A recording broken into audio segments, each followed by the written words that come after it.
Les matins du village Tour de Bretagne sont riches de présences étonnantes. Bon, il y a les habitués, mais aussi des visiteurs exceptionnels, comme Claudia Carceroni. Si, vous la connaissez.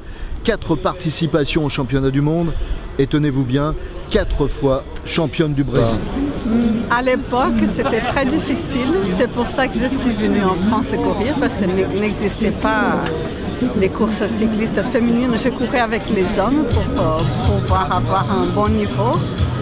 Mais maintenant, avec les Jeux Olympiques qui s'approchent, c'est une grande explosion de vélos. Il y a beaucoup de cyclistes, il y a beaucoup de matériel qui arrive. Il manque encore un peu de sécurité. Mais à l'époque, c'était très difficile pour moi. Très demandée, très disponible, Claudia adore raconter cette anecdote avec Gianni Longo.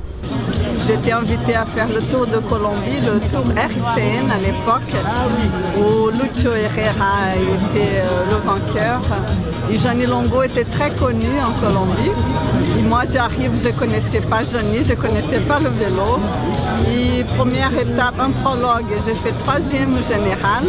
On part à première étape dans un col et on se retrouve tout de suite les 3 premières du classement général. Le public qui saluait Gianni Longo, qui levait la main pour saluer le public, je disais qu'est-ce que c'est que ça? Et j'ai attaqué Gianni, elle n'a pas trop aimé. Et après la course, elle m'a invité de venir courir chez elle à Grenoble. Et oui, c'est comme ça. Vous êtes amis quand même maintenant? Oui, on s'en a gardé une bonne amitié. On se parle de temps en temps. Est-ce que vous continuez à faire un peu de vélo tout de même? Oh, toujours. C'est une passion. Avec mon mari, on fait encore tous les week-ends des cycles sportifs, des 140, 150 km. Et pour entretenir la forme, ça fait du bien.